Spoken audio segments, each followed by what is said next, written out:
So today we'll continue multiple sequence alignment. So it was a little intermezzo the last time because of the second practical and the availability of the guest teachers. We had to make an insert. And now we go on with this. So where were we the last time? So the 3:30 o'clock moment was this, right? No, the 14th. And so what was it again? What is the basic progressive multiple sequence alignment strategy? It is you have a set of input sequences, be that in DNA or protein. You align all possible pairs, n times n minus 1 divided by 2, alignments that is. Then you collect the alignment scores, fill them into a similarity matrix. Then from that, there will be a lecture on it. You will divide in order. Basically, we're making a phylogenetic tree, or here it's called a guide tree, because the methodology sometimes is a shortcut.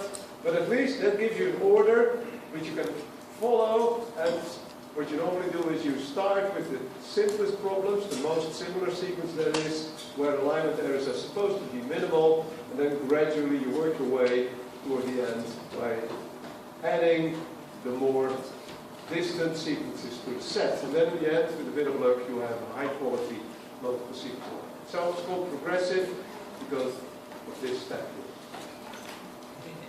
If you think about the expenses computationally, I don't know if you did it already, I already gave you a formula, I think. What is the most expensive? Do you think it's here or is it here? What alignments is the most expensive? What step takes longer, you think? What about this scalability? How does this scale? More sequences. N times n minus 1 divided by 2. What is that basically? What formula is that? That's quadratic still. How about here? How many alignment steps are here? This is 5 sequences. How many 4s do you see?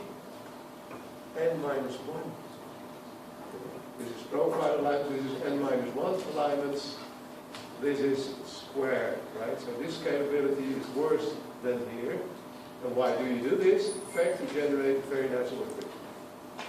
So that's expensive. Hopefully, it really helps. Okay, so there we go. Here are the challenges or the problems with this progressive strategy. Alignment errors, as we know, increase non-linearly with evolutionary sequence distance. So this is the motto. Once a gap, always a gap. It's a greedy algorithm. You do not get back on earlier steps. You just go on with what you have, whether it's correct or not. We have error progression. Early errors will be propagated. So that you build in error, it goes on. And another main problem is that your sequence information, you do not use that very well. Because, for example, here you can start with distant sequences. If you start aligning those, then you will not be aware and include information about the 3 remaining sequences. Only at this step here, you would use the information of all the sequences when it's too late. Right? So that's the big problem. So can we do something about this? Well, there have been a couple of tricks to do that. Here are a few, and I'll gloss over a few things, but I hope at the end to let you have a fair idea of what things you can do to address those problems. Heuristics we've done. I've shown you an alignment even, a crystal alignment. So now we do the first step, the tea coffee method. And that's the name that is sort of memorized by many people. What's in a name? So this will be the first one, tea coffee. Now, it's also all of the methods I'm discussing today. Basically, there are only progressive multiple sequence alignment methods, maybe 2 or 3 arcane different methods on the globe. It's not worth discussing. So we have tea coffee is basically combining different alignment methods, is combining information about sequences early on and uses different alignments. So let's see how to do this. I think a picture. So if you know how to play chess, maybe I mentioned that once, I don't know. And then you go to China, teachers are a chess player, and then they play chess on multiple boards. And the queen can go from this board to another, so you lose horribly even if you're a good chess player. That's a bit what tea coffee is doing. Basically, it looks at alignments of all pairs of sequences, but combines it in a bit of a different way. Now, the way to show you this is this slide. So, first of all, T-Coffee is combining global and local alignment. What is local alignment doing? You might remember, it's like bits of the sequences that are well alignable. Let's say you have a motif in each of the sequences, that will be selected. So, for all pairwise alignments it makes a global alignment and it makes a local alignment. Now, red here is global and blue, sorry, that's black I think, is global, right? Now, here is the alignment that is directly done between a sequence A and B. So what is happening here? If you have a set of 10 sequences, you have a sequence A and B, but you also will have a sequence C and a sequence D and a sequence E. So what is done here, the alignment is done again in another way by looking, what if I use sequence C here as an intermediate between sequence A and B? What if I align sequence A with C and C with B and see how that connects?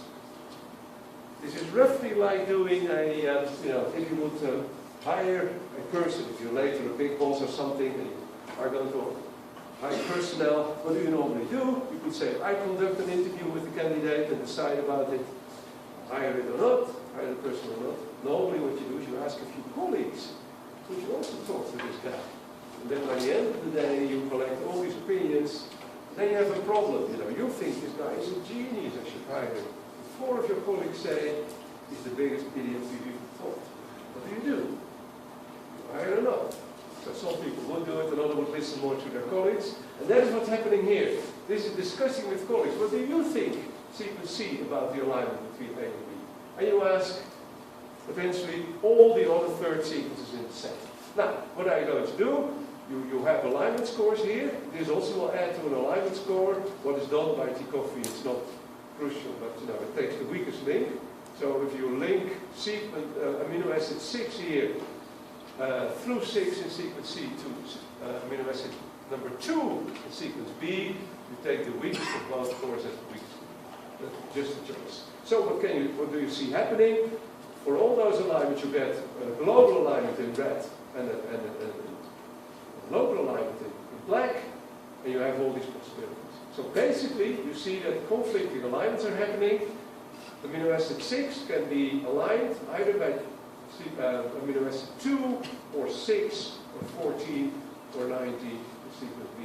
Note that in the sequence is amino acid 3 that you can have conflicting information. Now, all of these alignment possibilities between each of the pairwise links you get in the alignment are collected in a library, and this then is the end result over all third sequences you have. This may be the thing, and you see that some alignments are more supported by the data over all third sequences, and others less. So maybe the best choice here is that you should go to 14, because that's the thing. Sure. Yeah? So what exactly is C? Is it like a helper sequence, or is it already in the... So you have 10 sequences in your set, right? Yeah, the C is within those... So C is just the third sequence. And then you do the same thing by a fourth sequence, for example. Right? C is the 14th. So let's say 5 sequences. You have A, B, C, D, and E, right? So you do this with sequence C, you do the same thing using sequence D in the middle, and the same thing with E. So now you have the information of 4 alignments. Direct A and B, and the 3 remaining triple alignments, triplet alignments. You collect all that information and put it in here. Yeah? What is for local alignment, for example, the top one? Yeah. 6 and 14 are. Yeah. Does it mean that if you align them locally, then 6 should be on top of 14? What does it mean? Is there the other picture you have there? So maybe I show you this. So it's the alignment. So if you have 6 again 3, that would mean that sequence 6, where might be maybe here, is aligned to something else. It means the alignment, yeah? Position that are next in the sequence. If that is your problem, I'm not too sure. But that is very basic, what I said. I don't get, like, you have 2 sequences. If Okay. you have alignment, you have gaps. Yeah? So, might be, I don't know if this works, might be terrible noise. Thinking that inspiration. Right. Yeah. Also very terrible noise, by the way, but okay, so you can align in different ways, like A, B, C, D. This would be alignment of, I don't know what a sequence, doesn't matter. This would be amino acid 1, 2, and 3 in this sequence. This is amino acid 1, 2, and 3 in this sequence. So this would mean 1 and 2 are aligned here, Yeah. and 3. That's what that means. Sorry, the last picture means. So that means to start. It just means that match, so we have here, in this figure, according to this alignment, would mean, what is it? Well, 1 with 2, 2 with 3. It's only one. Yes, amino you acid. do this for all amino acids, absolutely. You do this for all of them. Sorry, yeah, maybe I should have said that, that's actually the point. You do this is now done for this, and that basically for amino acid 6 here, you do that for all amino acids in. So you make a global alignment, and then you for every amino acid you determine which. Yeah. Here, for example, this is a crystal alignment, this is what you get. So this is, you might recognize this is dark stuff. So let's say there is the famous cat motif, right? So here we have a problem, for example, what do we see? That sequence 2, the famous cat motif is incorrectly aligned. This cat should have been there. So this alignment, let's say, is incorrect. It's going on, yeah? So let's see what tea coffee would make of this. Here, we read this alignment and it didn't work, this tea coffee. So here you have what's the problem? Let's say the alignment between sequence A and B here. So here you have A and B, which aligns incorrectly if you do it directly, but by means here of the intermediate alignments via sequence C and via sequence D, you see that you get this here and that here, that in the end, this will be a compilation of all of these scores added up here, and now you see that the conflicting alignments, so cat on cat here wins over cat on fat. That's it all there. So this repairs that misalignment. That's the trick. And the multiple boards come that you do all of these triplets. You collect all this information. Yeah. You get now one alignment out of that, that is, you want to aim, so what do you start? Could be. Let's see what I have. So basically, tea coffee will in the end, of course, select the largest scoring order. Yeah. Yeah. So in this case, it would indeed select penalty. So you do, what is it? You include local and global information, you use all these alignments you have, as I showed you in the last picture, and you ask your sequence to do a thing of that alignment. Together, that will help the program. So what have you got here? Although the direct alignment says, I would like to align it like this, the boss, the interviews are also conducted by colleagues, and this is an example where the boss directly thinks something different from what the colleague thinks. And this is a fair boss because in the end it's listening to the colleague. So the indirect, the triplet alignments here, the two triplet alignments overrule the direct alignment. Cat on cat over cat on fat. Okay. So this is what I just tried to explain. Yeah? Okay, so and here's that thing again. It might be that a direct alignment was cat on cat or cat on fat.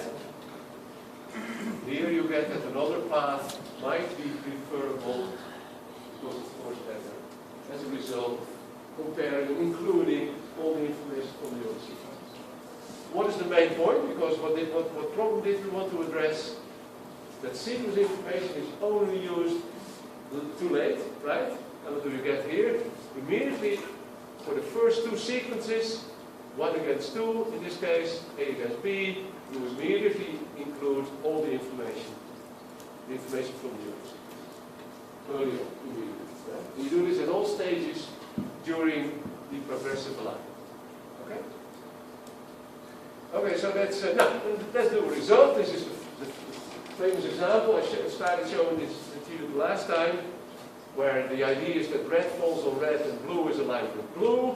We have this distant sequence at the bottom, and what do you see? It's horrible, T coffee. You see that? All of this stuff, this should have been here. This is the red that should have been here. This is the blue that should have been there. Now, I don't know who has very sharp eyes, but remember, T coffee is combining global and local information. And if you read here, this one should have been there, but I'll read you the bit of sequence. A-A-T-L-E-E-K. And here you see I-E-E-K-L-K. So this bit of sequence is so close that T coffee, although it should have been like this, it says, oh, this is a motif, and here is one, it should be like this. So it makes an error here. Goes wrong because of technology. And this is, that's what you have. So sometimes that happens, even good programs can go wrong. But then again, let's take a nice example, T coffee. This is horrendously difficult to align this because there's a large numbers of gaps in between. These are two known functional motifs. T coffee is that small. So in most cases it works very easy. But this example is not good enough. It should have been all here and so on. Okay, so the T coffee works in that way. So let's do another one. We have the program Praline. We created that in our group over the years.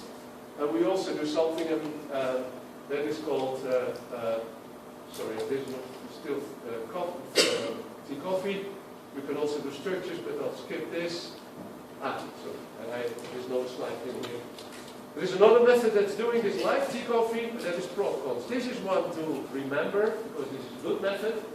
Done by other authors in America, in the US, Doe et al. And so that is working like T coffee. The ideas are T coffee, but they do it in a different way. The scoring, they do it in a very complicated way, using hidden Markov models. Hidden Markov models will be part of this course later. So it's working with posterior with all kinds of probabilities, and it derives its own scoring system. T coffee basically works with a Blossom matrix, and that kind of thing. This is doing something on its own, but it basically follows the T coffee strategy. And it's a pretty good program. If you look at these slides, Muscle T coffee is there, and the claim in their paper was that it's a touch better than T coffee. Hold on, we need to get almost the principle. You might believe it or not. It turns out that if people make a method, they compare it with other methods, their method comes out the best. And if you repeat these type of things, you always find, hey, these exact numbers I don't get. Why is that? So the authors of methods always try to, they don't even do it deliberately maybe, but somehow it happens. Always the own tests cannot be trusted with. Okay, here is one. Okay, now I'll go over to Praline. The other. So again, what was the problem? You will hear me in the back.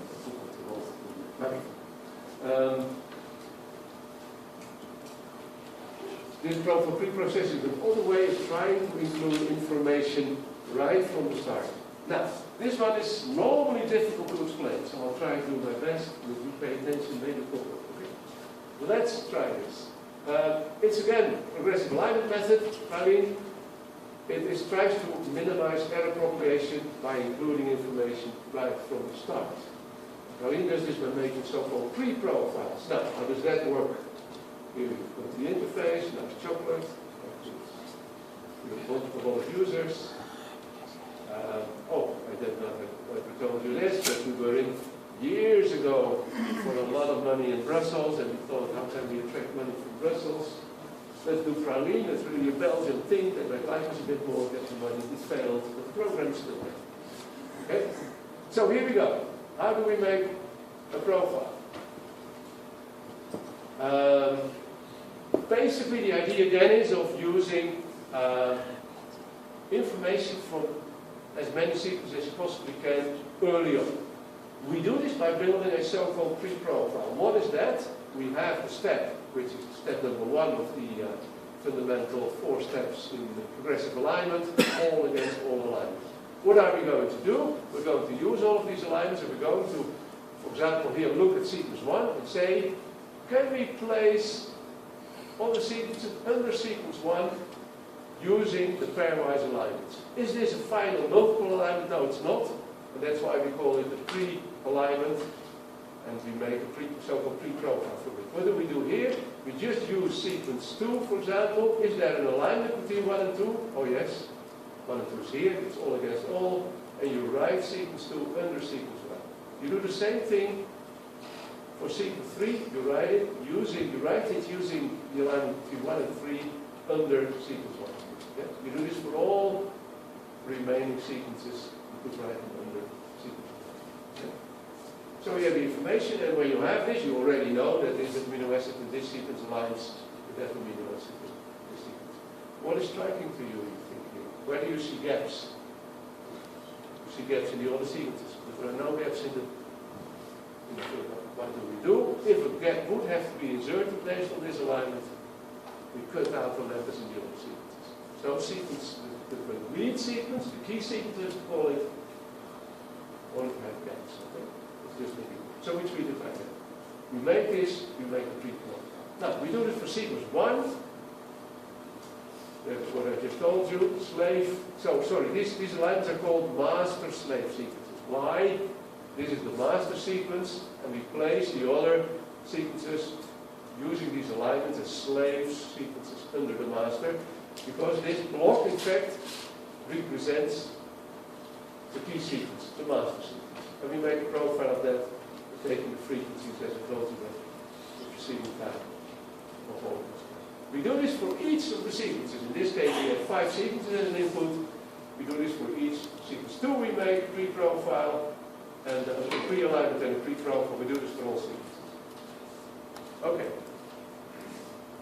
What do each of these pre-profiles hold in the end? Information about all the sequences. What about the alignment quality, you think? Is that very good? What if there is a key Y sequence here that is way different? You have an answer or a question?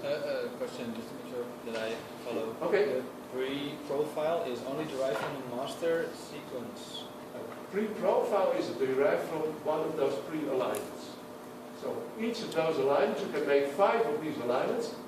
You have 5 sequences as an input for each of them. Yeah.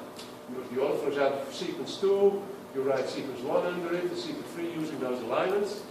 So you have 5 of them. For each of those alignments, you make a pre-profile, and that we will use in further steps to align these profiles, okay? But this is the underlying information for each of those profiles. Okay? Now I started saying, I started worrying you a bit by if there would be a sequence that is very distant, maybe sequence 5 or something, then the alignment between 1 and 5 might not be that good. Yeah? That will build up more linearly. So that would mean that sequence would be written incorrectly. What can we do about that? Can we repair it? Mistakes? Another thing is what we could do is discard that sequence. Say, oh, this maybe has a cutoff. Say if scores are too low, I won't trust it and not insert. But okay, that comes in later. So we'll have these 5 blocks now in the 5 pre-profiles. Now what are we going to do? We're going to use each of those profiles to use it to align. Basically what we're going to do dynamic programming and progressive alignment, not using single sequences as an input. Instead of 5 sequences, we now use each of those 5 profiles as if they were sequences. And now we align those. We do all against all between the profiles, make the tree, and align it progressively. And this will be an alignment of 5 sequences. Why 5 sequences? Because we only show the key sequences of each of the blocks. This block represents sequence 1 over here. This block represents sequence 2, there, and so on. Okay? There another picture. Behind the scenery, however, each of those blocks, these were the pre-profiles, so what you see is we have 5 sequences in block 1, 5 sequences in block 2, and so on and so forth. So in fact, 25 sequences in all will produce this. Right? Clear enough? Sort of? Okay. So what's the idea in the end? So We use basically right from the start information from all the sequences. For each sequence, the information from the others is included in a pre-alignment and a pre-profile, and then we use that to align. Yeah? Now, this is about the cutoff you can take to leave sequences out of the pre-profile. I'm going to show you just a few examples, maybe it becomes clear. This is our set that we use all the time. This is this key Y sequence that is very different from the others, the bottom sequence here. This is if we just profile, pre-profile, if we include just all the sequences. We don't use a cutoff. We believe everything.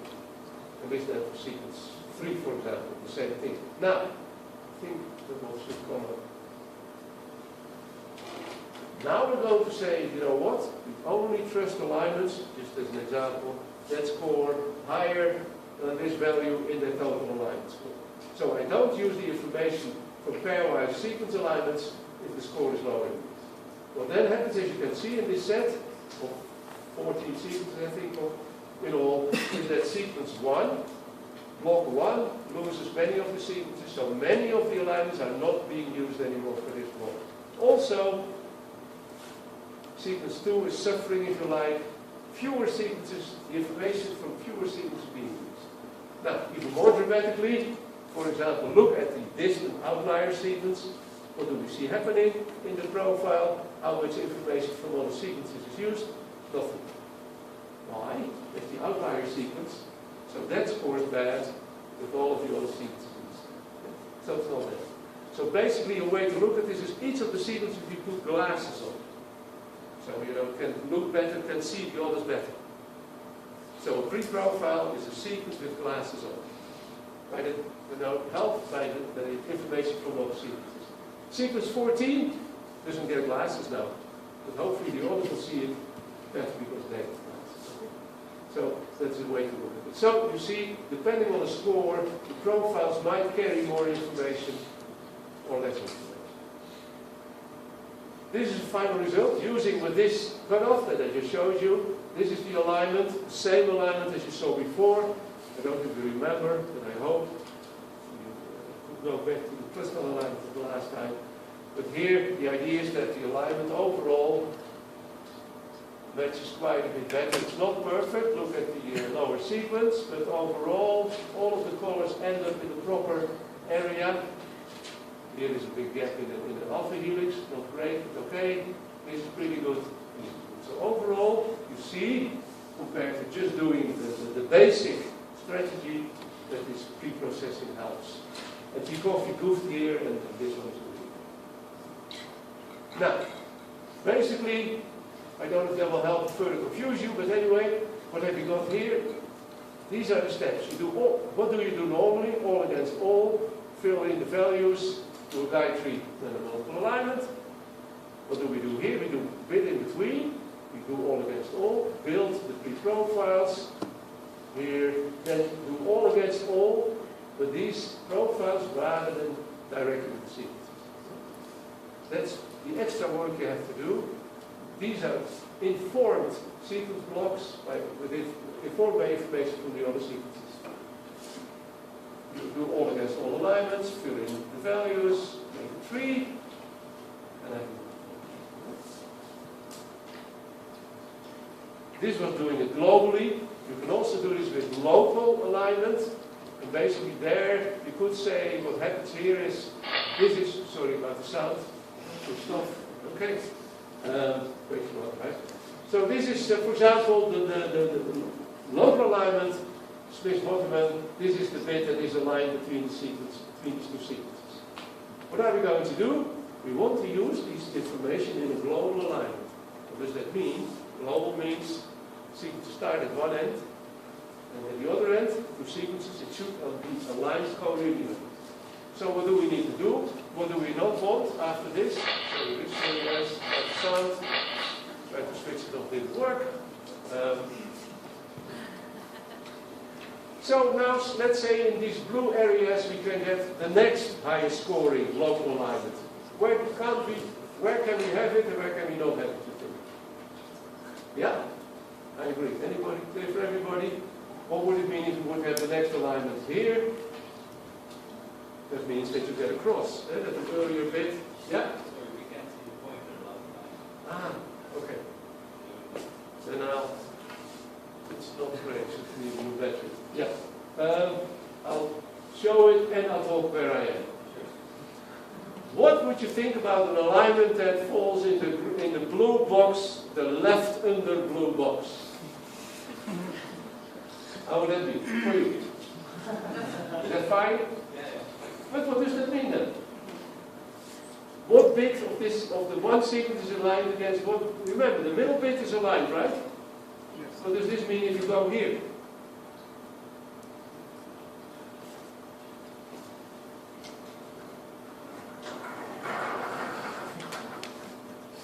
Sequence, sequence.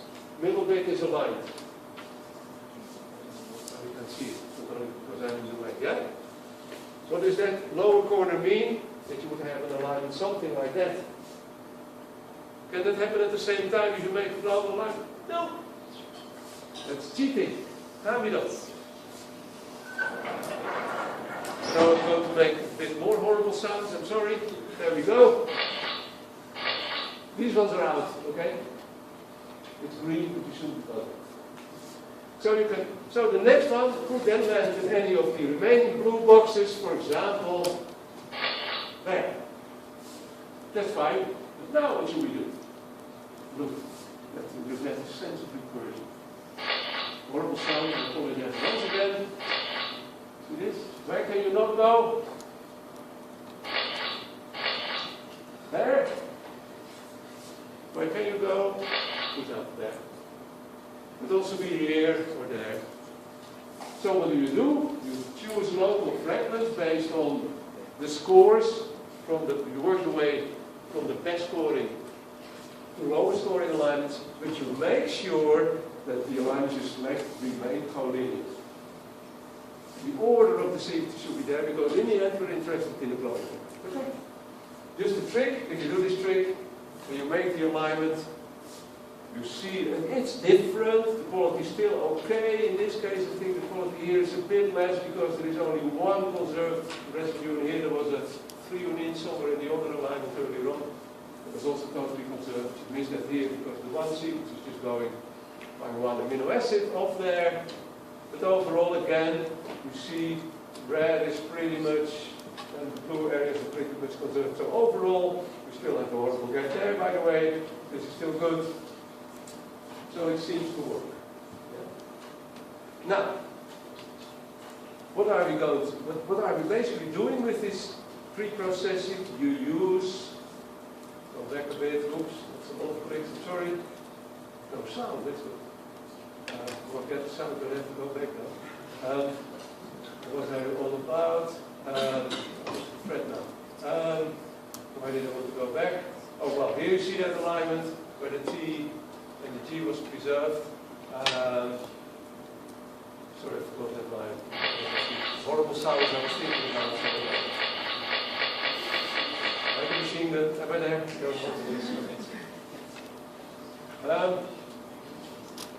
Okay, let's go to another. Yeah, I was now aware, but okay. But don't go back to the room. So, basically, in these strategies, we use many sequences hidden behind. You use the information, but that it won't show up. To extend on this idea might be, most of you have done the earlier course, was it again? Fundamentals of bioinformatics, I think. You learned about the program BLAST. What was that program doing? It compared a given query sequence, maybe with 5 or 6 or 7 million sequences in the database. Respect for that, it's a lot of work, but anyway. So here we only, so far, if we have 10 sequences, we use the information about the 10 sequences. Why not use the information of other sequences that are related in the database? Could that help and inform? And if you think that might be a good idea, then the site plugin is for you, because that's what it's doing. It's using, in fact, the profile, the pre-profile principle, but including many sequences outside the set you're on to align. So you scan the database as BLAST is doing, collect homologous information, inserted in the sequences, in these pre-profiles, and hopefully make a better one. Now, I will not go too deeply into this. You can read the papers if you really want all the details. So basically that's the important point. You use extra information, and it turns out that extra information helps to improve the alignments. Let me give you a few examples. So here's the ID. You have a sequence set. For each of those sequences, you run a blast job, collect any sequences out of the database, and use that sequence information to make pre-profiles. So now there is not just 5 sequences in, maybe 100, 1,000, depending on your blast run. I use this to do the exact same trick. Okay. Well, this was all it. Here you see how it helps. This is the accuracy, knowing the right answer for structure. So what do you see? Here is if the sequences are close. If you have sequences that are very similar in your set, then you know you don't win a lot. Above the line is better than what you expect. Under the line is worse than what you expect. And what you see is here this program, praline, praline, is going well over the others in optimizing the quality, delta score, better quality than the other methods that we put in here in this test. So using extra information in a proper way really helps. Using evolution basically, you use more evolutionary information, and that really helps to know better what you're doing. And this is the same story, a bit less dramatic for pairwise sequences. But okay, so these type of things seem to help. Using the information early on is a good idea, and certainly using additional information, hopefully of high quality, will really help you.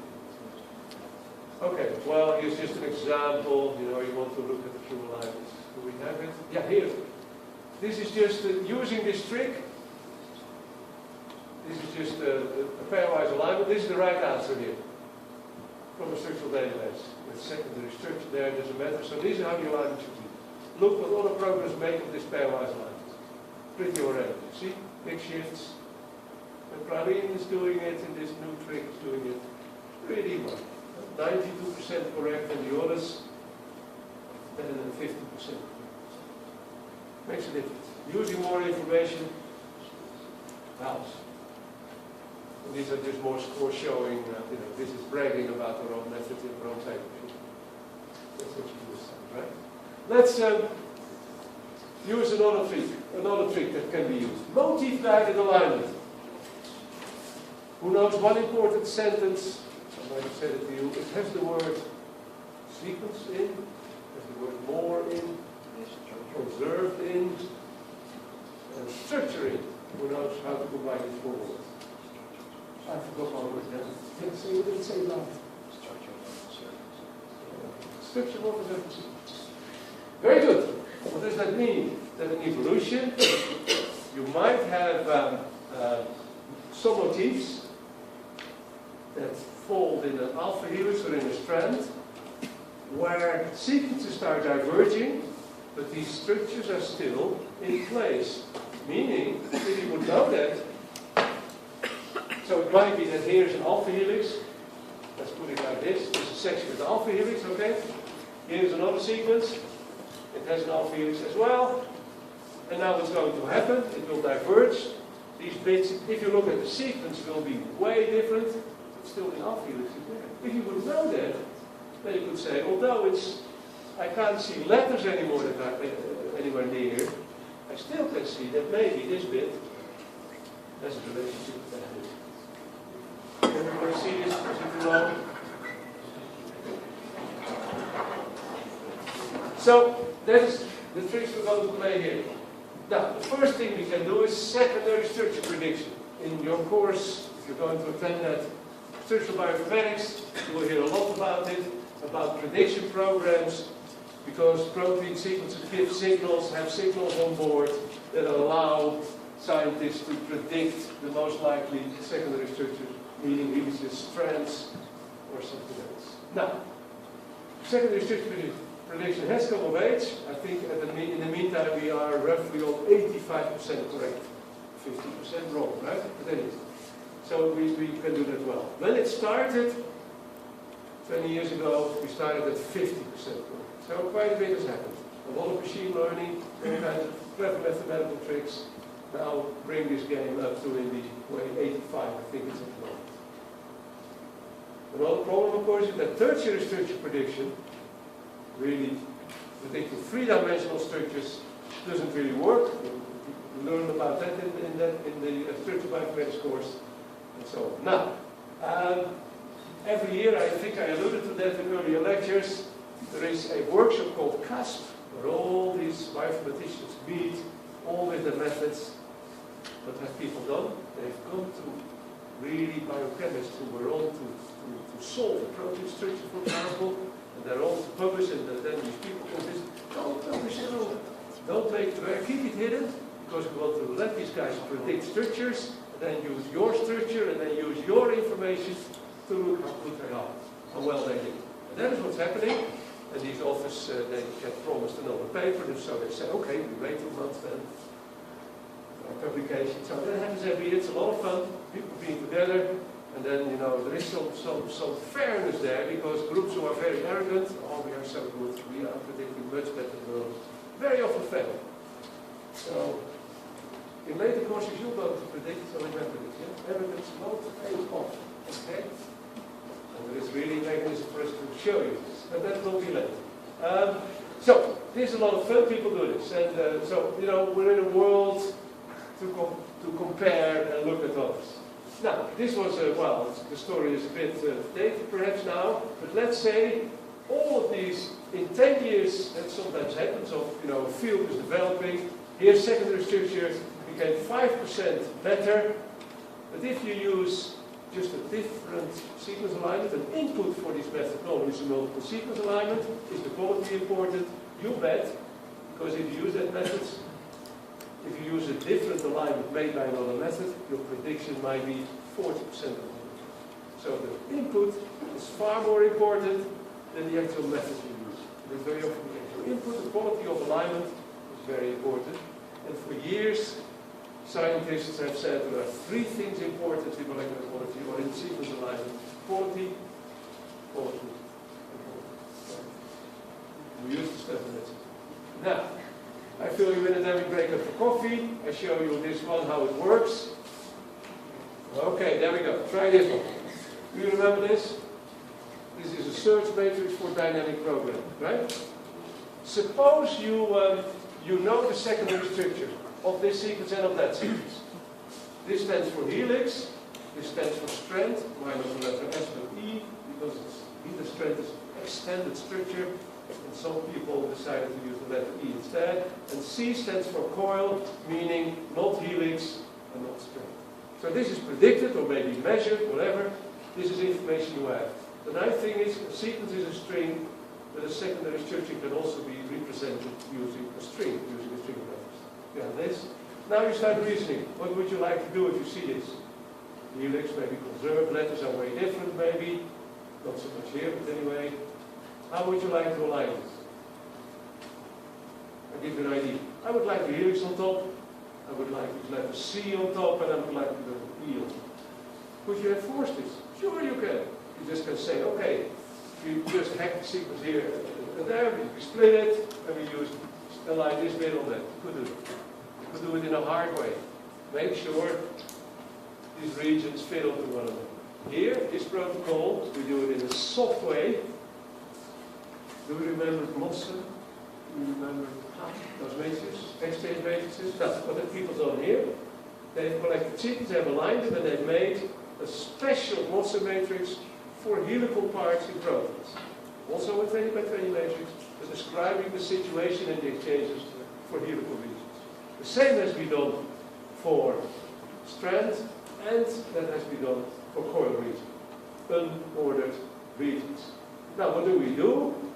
We just start doing dynamic programming. You remember, you start here, fill in the rows, find your high score in the lower left corner. You do global alignment, and your trace back. We do all of this, but now we do not use a single Mossen matrix. We say, the moment we have an H opposite an H, we know what to do.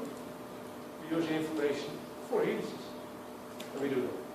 So that means in these blue regions, when you're there in the matrix, you know what to choose, these matrices. And what do we do here? What does this mean if we are here? That means that, for example, here you have the helical bit of this sequence against something else, the other sequence. Have you got information? No. So you use the default Watson method. Now, I'll show you a picture how it works. Here we go, much more informative. Same alignment, same sets, by the way. It's an old picture, as you can see. It goes a bit faded. Here you see the prediction program. So each sequence we predicted the secondary structure. And then we use this in this protocol using Praline by aligning. What do you think? Do these regions align well? I don't know who has very sharp eyes, but can you see E here? This is a stranded region. This is the second stranded region here. Can you still see my red? Not visible? Okay, I'm here. This region, stick or pressure sticks, this one.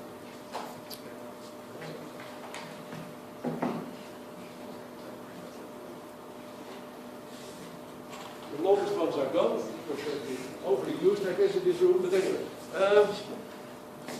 Here we have an E region there. Here we have a stranded region. Here we have one. Here is one. And here is the fifth one. So there are 5 of those. Do you see, by the way, that maybe this strand region is less well predicted? You don't need to see the symbols, but if you see that these small printed letters there are fewer here than, for example, this block. That means that each of those secondary structure programs are less able to predict in this region than, for example, in this region. And there is a reason for that. And we are working on methods to use that lack, inability, as information. That works sometimes too. We have information, sometimes there is also other types of information. I give you one story and then we break up for coffee. Data area, and this shows you why infrastructure is important anyway, but that's an important point. There was a famous, in the meantime, famous data scientist, Hendrik Jan van der Pol, Dutch guy. He was an early data scientist. He made a lot of money in the company, he was early on there. He developed a disease.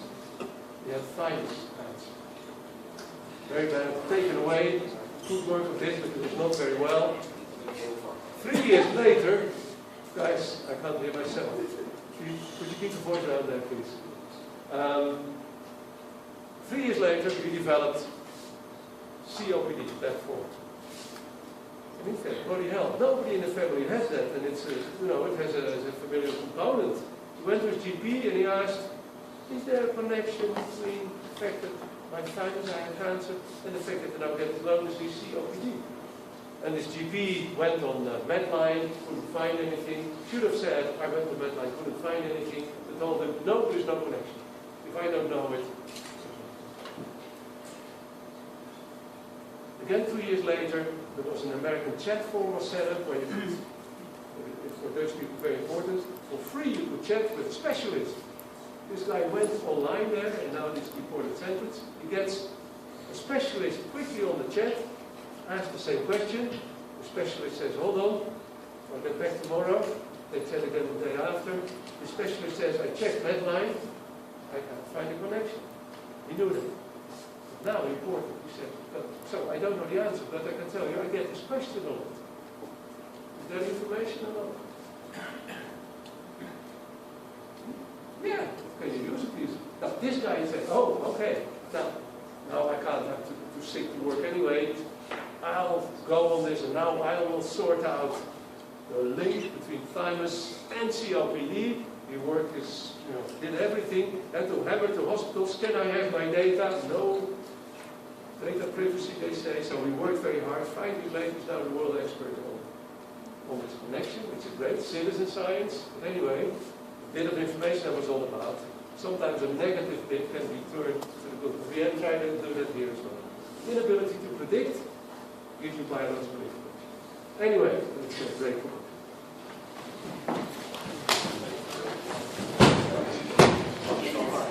Okay.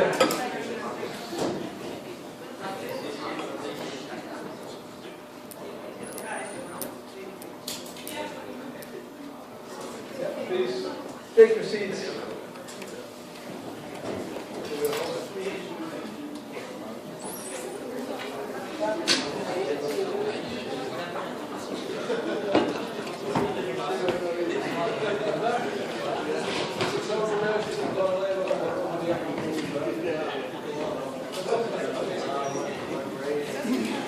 Okay, so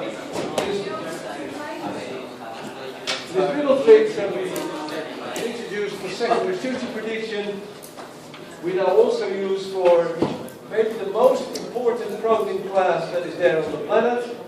And these proteins are called transmembrane or membrane proteins in general. It's a very important class. Roughly 30% of proteins we know about are transmembrane proteins, meaning they are localized in or against the cell membrane. And normally these proteins are very important for transport of compounds between one cell and the next cell, and the neighboring cell. So, most of medication is targeted at these class of proteins, membrane proteins. Now, the sad situation is, by the way, that, although, say, 30% of all proteins are transmembrane proteins, what we have in databases solved structurally, where we know the structures, is only 2%. So they're really underrepresented. So maybe we can bridge that gap by using sequence alone. So, just to talk, so a lot of work has been done. There are special databases like Blossom, but now not for general proteins, but especially for these transmembrane proteins. In what sense are transmembrane proteins different? Again, the structure bioinformatics course will be all about it. Basically, the cell environment is watery. So the cell lumen is a watery environment. That means that proteins tend to be hydrophilic at the outside, like water, and like oil, hydrophobic on the inside. A cell membrane, cell wall, tends to be fatty, tends to be hydrophobic. So that means that these proteins do not need to be hydrophilic at the outside. Maybe a good idea is to be hydrophobic at the outside. So you get different situations and not different physics, but it works out in a different way. So they're really quite different. And also in alignment, you find out that typically these proteins are very hard to align well using conventional sequence analysis programs. Okay? So we thought we'd do something about this. So this is just what is all there. You have, that's nice that is there. We have secondary structure prediction programs, and for these type of proteins, we have prediction programs that calculate helices in those proteins, but these are helices that are normally inserted in the cell membrane, special helices, but you can predict. This is one of the programs. So what are we going to do? Basically, this is just a picture, meaning to say we use the exact same trick as we use for secondary structure prediction. It's now only one touch simpler, because here we do not have a three-stage prediction, alpha, helix, beta strand, and different coil. Here we only have regions. We discern between transmembrane regions T and not T in the sequence. And what we do is we use a special matrix, like we did for helix and for strand, but now for these special regions there is a special matrix, and we do the same thing. We use, when we are in a situation of a transmembrane region, opposite the transmembrane region, we use the specially developed matrix for that, and we do dynamic programming as we go. So that also leads to, in this case, for much improved alignments between transmembrane sequences. So that's a special case, but it's important to do that well, because as I said, a lot of medicines are developed for these type of proteins, so quality alignments are really important. Okay, yeah, and this is just, the same thing, I could skip over this. This is here, how much it's better when you use the proper matrices. This is to say that, if you don't use any special matrix, you're here. If you don't use anything, you're here. If you use the wrong only the transmembrane matrix for everywhere, that's not good. But if you do a nice combination, as Caroline is doing, you end up there. And it's stable over a wide range of parameters. Okay, last trick, and then I go all about Charlie Chaplin, and then we stop the lecture. Last addition to the pack of praline was just published last month, 2018, and look at the article. Here we go one step further. We say whatever a motif is, can we specify a motif and then use praline or make a method that biases aligning those motifs. That's what we've done. Here you get this, for example, this is a motif. This is I think it's sugar binding motif, glucose binding. And here you see, this is, by the way, is a regular expression. Who knows? Who does not know about regular expression? Everybody, that's the question. Okay. So, this then, you might know, what does this mean? This is a motif in a protein. What does this mean to say? In position 1, we need an N, the asparagine amino acid. This means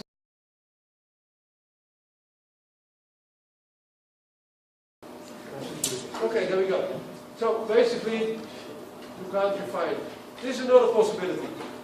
You get alignment 1, alignment 2, 3, 4, 5, 6, 7, 8, 9, 10, 11, 12, 13, 14, and then you are again in alignment 7.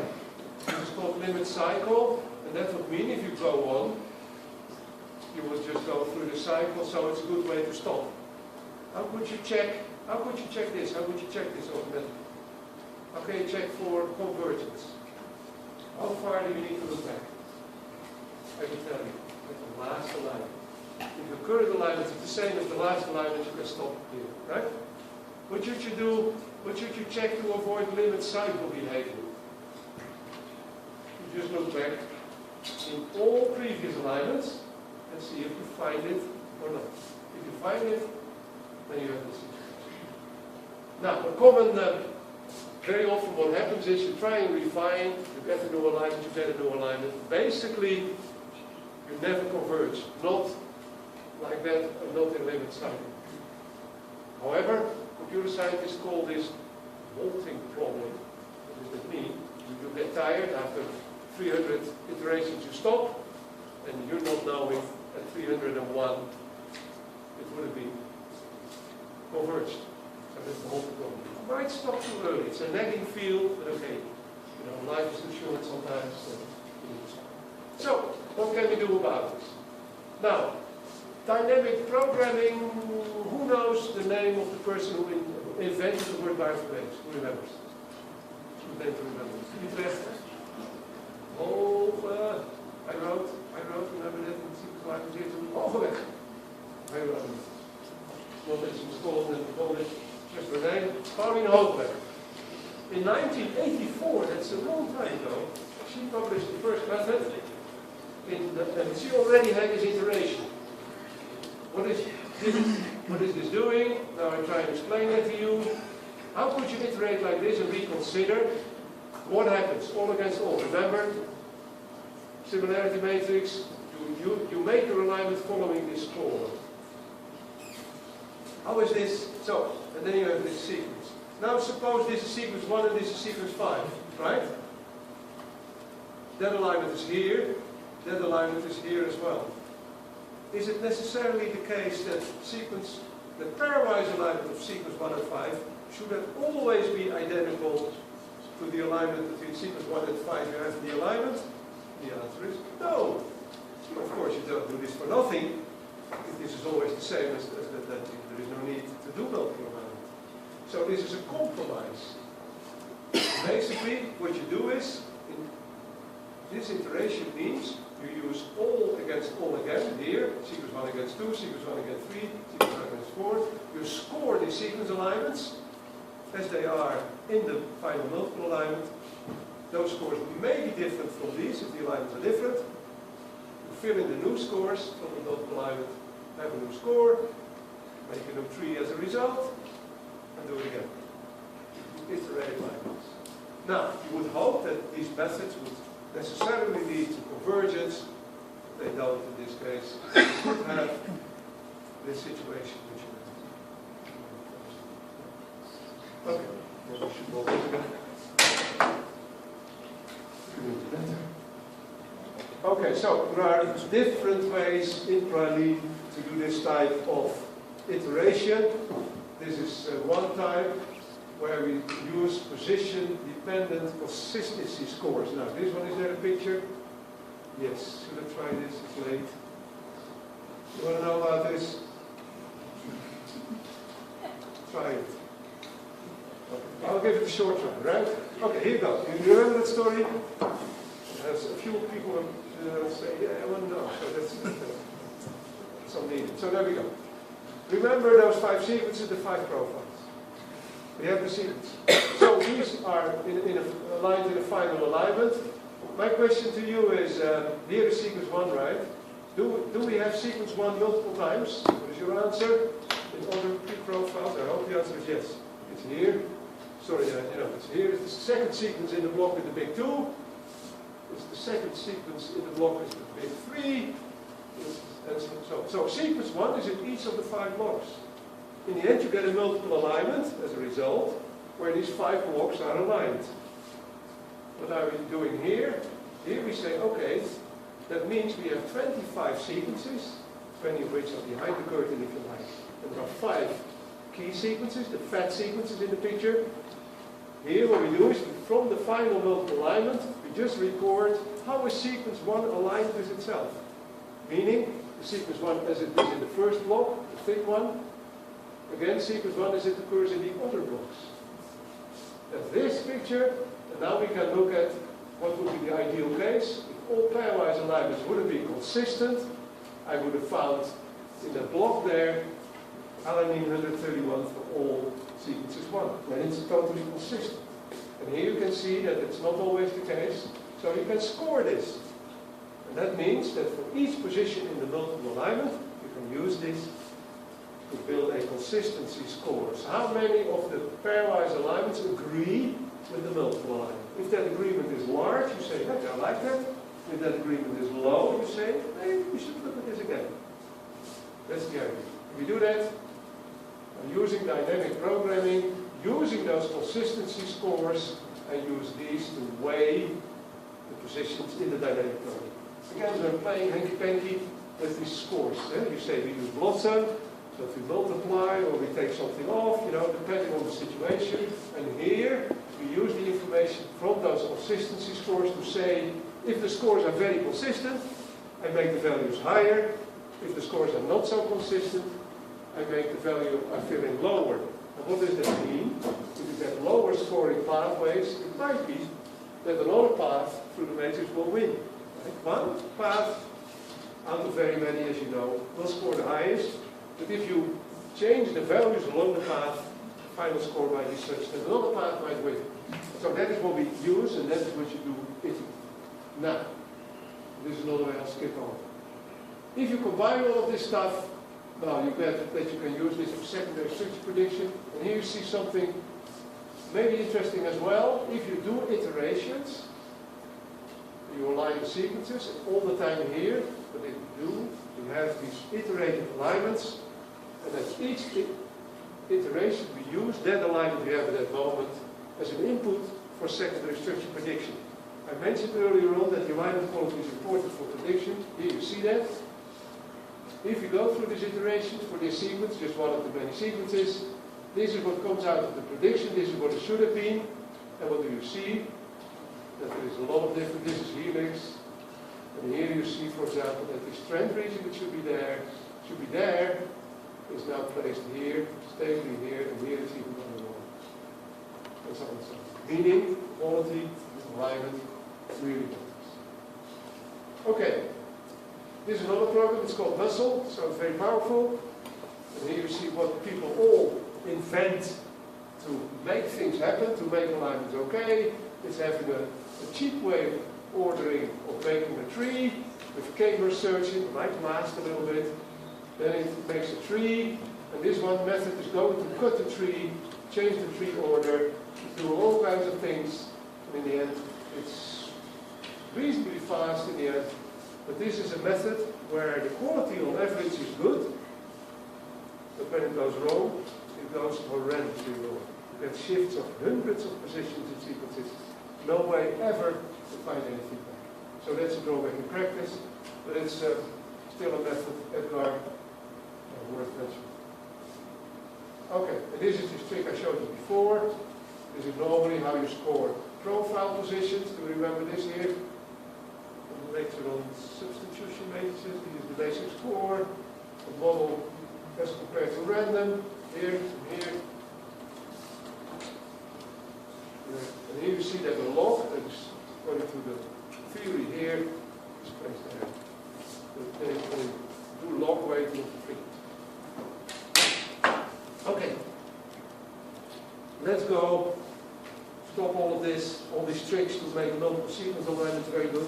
How are we going to judge whether an alignment is good? What do we need for that?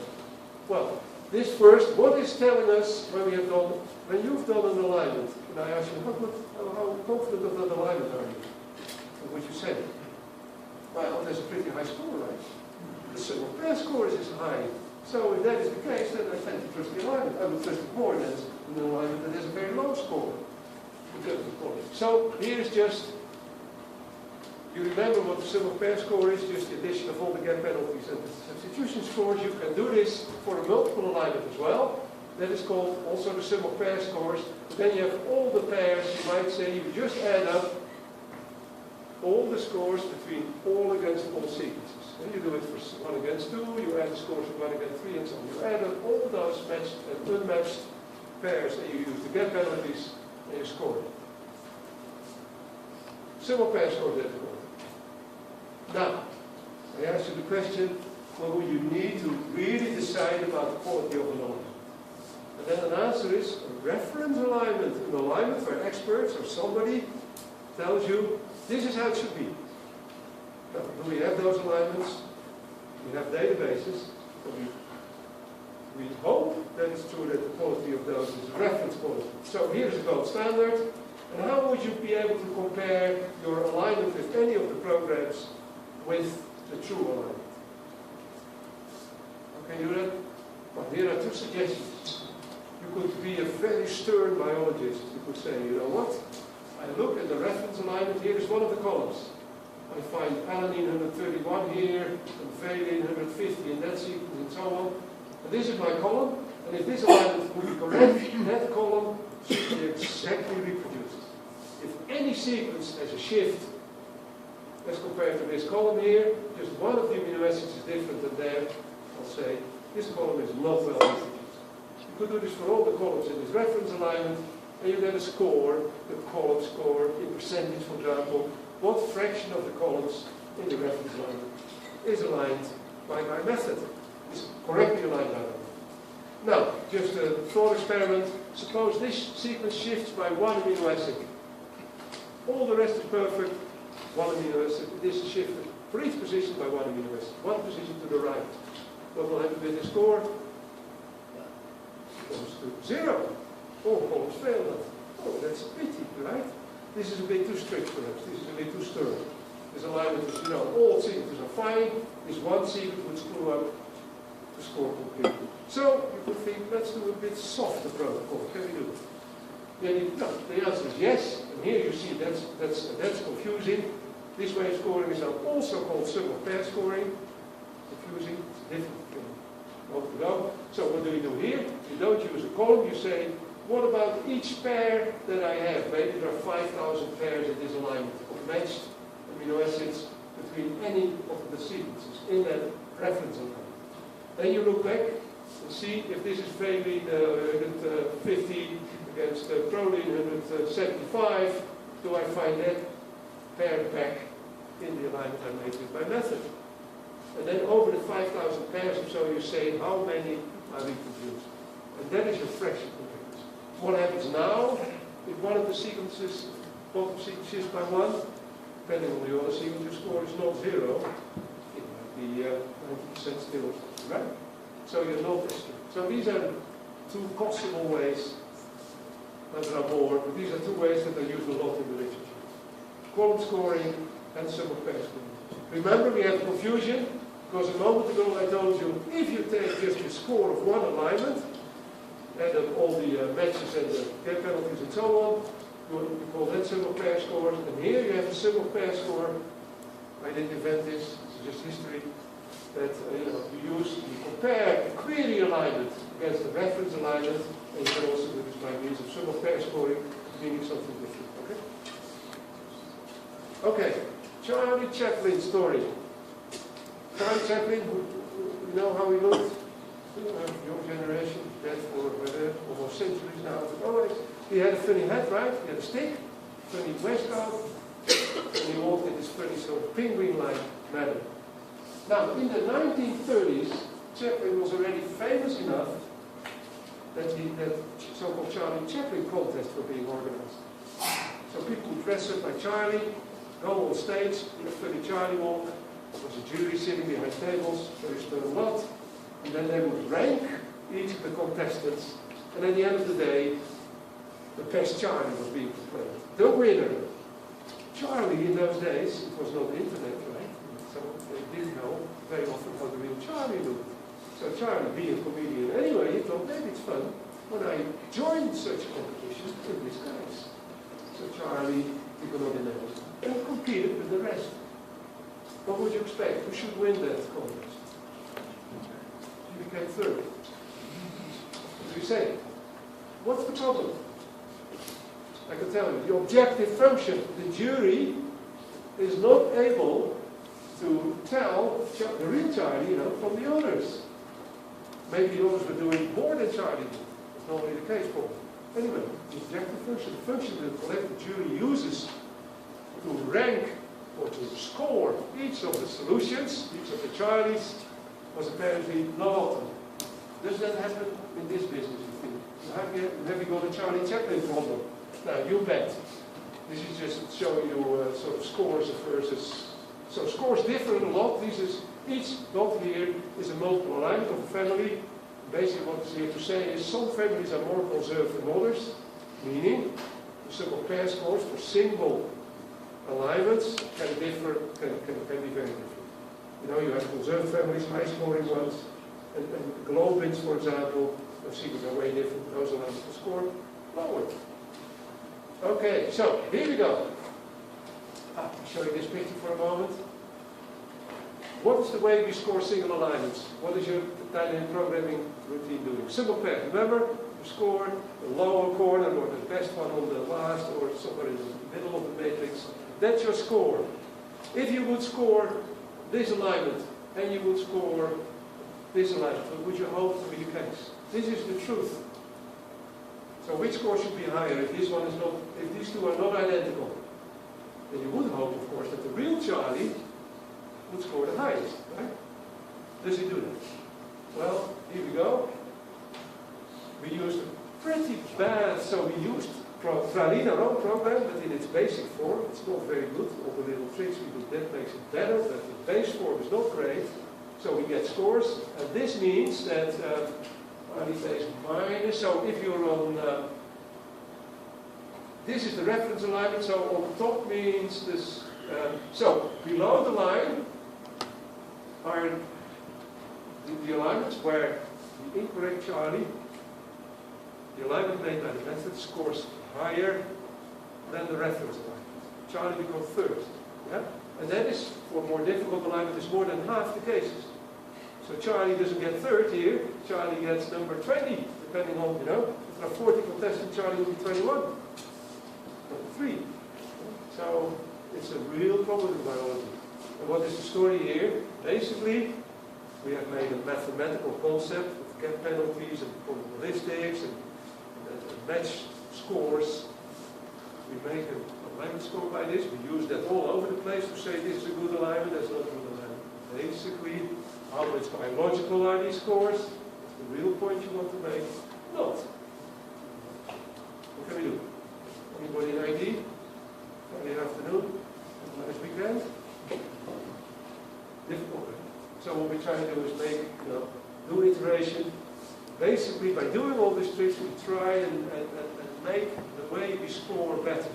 And sometimes it's not straight. We have to iterate, we do all kinds of things. We use prediction programs, try and get a handle behind the biology of all those steps. But we have to put it in a mathematical framework. We have to calculate things, right? And that is sometimes a problem. So this is basically, I think, here is that you can see that for the larger alignments,